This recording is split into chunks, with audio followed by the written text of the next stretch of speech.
guys, welcome to my channel. So on today's episode, I'll be telling you how to get your United States visa as an international student.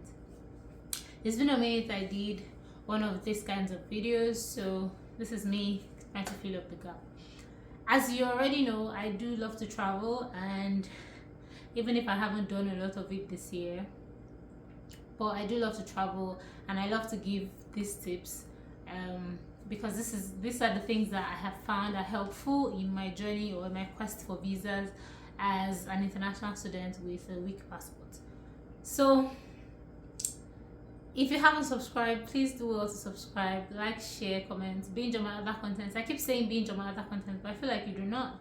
So please go back, watch my other contents. I have movies on the channel, I have travel vlogs, I have just TED Talks, things that I think I want, things that go on in my head that I want people to know that I'm thinking, and just almost about everything. So please go back, binge on my other contents, and if you do have questions, drop them below. I'm still trying to find my angle in this house. I have recently moved, and yeah, I don't have everything set up, so if this video is not as crisp or as bright as you expect it to be, pardon me. With time I would find my angle. So yeah, the first thing you want to do is, if you're new, let's say in the UK, so this is how to get a US visa as an international student in the UK. Even if maybe you're an international student or you are you are on post-study permit, this is how to get your visa. It's pretty straightforward because the US is one of the US embassy is one of the embassies that do not require you to grind your bone and mix it with your sweat just to get a visa. But then there's always a lot of there's always a lot of people on the queue. So let's say you're trying to travel in September, you have to start looking for a slot in January. That's how tedious it is. So you have to plan ahead. That's the first thing that you need to do. You have to make sure that your passport has a lot of validity on it. So because they might give you a 2-year visa, they might give you a 5 years visa, so you want to make sure that your passport has a long validity on it. And then if you are in the UK and you haven't traveled to any of the countries that are visa free, I'm sorry, but that might limit your chances of getting the US visa. So there are a lot of countries, there are a couple of countries, not a lot, well, a lot if you think about it, that the UK visa gives you free entry to. Top on the list is Montenegro. I always mention Montenegro because that's somewhere that I've been and I found it very, very nice. The people are friendly and it is quite affordable. You can get a flight for as cheap as £50 to and fro from the UK on Ryanair to Montenegro. Like that, what I'm saying is you can get a return ticket to Montenegro from the UK for as low as £50. That's very cheap if you ask me. So Montenegro is on that list. Albania is another country. It's similar to Montenegro, and these countries are affordable. You have Serbia. Serbia is also one of the countries that is visa free. There are a couple of, I have like a reel or a short video that I made about some countries that are visa free, or maybe I should make another video that tells you all the countries that are visa free for international students, especially Nigerians. Because I mean, some other countries, some other international students from other countries have more access than Nigerians. So there are specific countries that Nigerians have access to. So I probably should make another video on that. So you want to first of all make sure that you've gone to these countries. These other countries that are easier for you. I mean, you cannot have been in the UK for a whole year and you haven't been to the neighboring countries that are visa free for you, and then you're going to apply for an American visa. That's kind of fishy. So you want to make sure that you've collected a Schengen visa, or you have gone to a couple of those countries that are visa free for international students. That's the first thing you want to do. Your account doesn't necessarily, it's not a facilitating factor in the first instance, because when you go for the interview, they're not going to ask you, oh, let's see your account. It's not like the Schengen visa where there's like stipulated documents that you're supposed to bring. Here, you just need to bring your proof of school, that's your proof of enrollment that you can get from your school portal. So you need to bring that, because that's what tells that, oh, you're legitimately in the UK or in the country that you are in. So you have to bring that. You have to bring your passport. You have to bring your BRP, just to ascertain the validity of your stay in the UK. So your account balance is necessary, but it's not in the forefront of the documents that they need, because sometimes they don't even ask for this document. So they'll ask you what you're doing. Obviously, you have to have some money in your account. So if you get to the point where you are asked to bring your bank statement, typically you should get your bank statement for, like, let's say 3 months back. This statement should have enough funds that will cover for your trip to the US and back to your home country. And then if you do have family or you have friends who live in the US, you can use them as anchor points as to why you are going to the US. So you can get maybe like an invitation from them saying that, oh, this person is my friend and we go way back and they're coming to visit me. Now that will make sense if you already have travel history. The point why I'm emphasizing that you do have travel history, because the US is somewhere where every country in the world is trying to migrate to, if I do say so. So they're always fishy. The one thing that they're trying to judge when you walk to your cubicle at the consulate is that, are you going to leave the country? What is this person doing? And your chances are higher if you are married at a certain age or you have kids.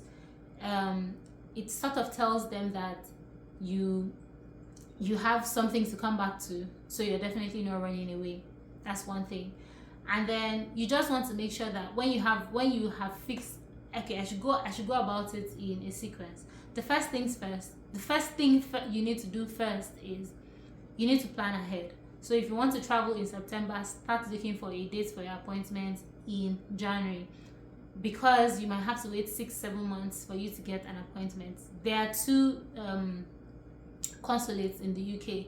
One is in Northern Ireland, and the other one is in London. The one in London is always full. The one in Northern Ireland, they barely have space or slots for interviews, because it's a small place, and I mean, it's just what it is. The headquarters or the bigger consulate is in London. So there are a lot of people who are trying to get slots. So you need to plan ahead of time.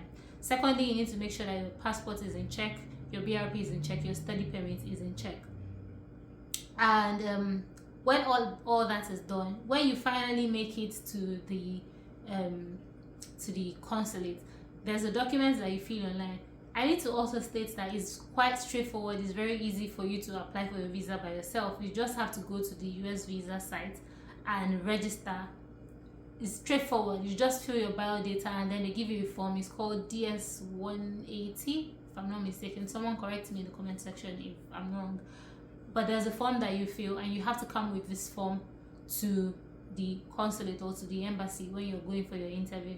The interview could take anything from 1 minute to 10 minutes. It's not so much. They just ask you the things that you have filled. They just ask you, what do you do? Why are you going to the US, and how long do you intend to stay in the US? So all of these things there, you fill them in the form when you're trying to fill the form, and then when you come to the embassy, they might just ask you the same questions again, just to be sure that you know what it is that you are doing. And once you approach the cubicle, you want to be relaxed. There's nothing to be tensed about. Just 2 things can happen.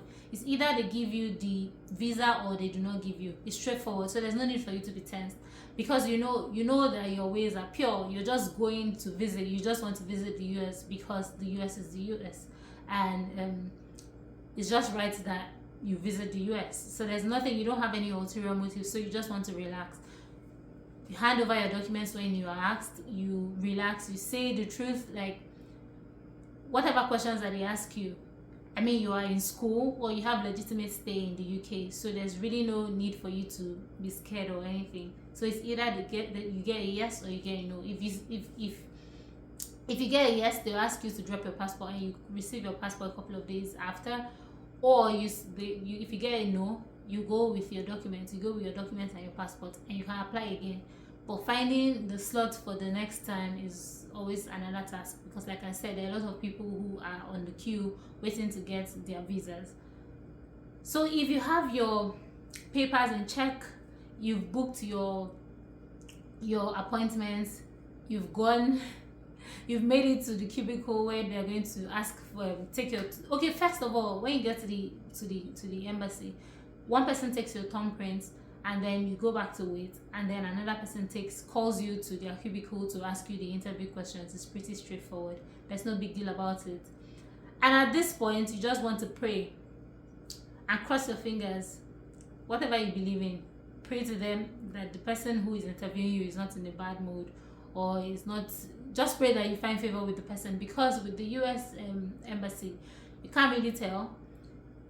You might have everything might check out. You have a good job in the UK, or you have a legitimate job in the UK, or you're legitimately in school in the UK, or wherever you are. Your finances are in check. You filled your documents right. You are just right to get the visa, and then they might tell you no. That's one of the things. You might have rich travel history. I think that's the biggest determining factor for international students. You have to have travel history, because then it tells that, oh yeah, you're really interested in traveling. You might have all of this in check and you still get refused. But I mean, I'm just here to tell you that these are the things that you need to put in place before you go to the US embassy to get or to apply a visa. If you have all of this in check, you get the visa. Otherwise, I hope that I've been able to put out some details. I hope that this video is helpful. If it is helpful, let me know in the comment section. If you have a question, also let me know in the comment section. If there's a kind of video you're looking to see on my channel, let me know as well. And if not, like this video, share it, watch my other videos, especially my movies, and let me know your thoughts. See you next time. Do you like my hair though?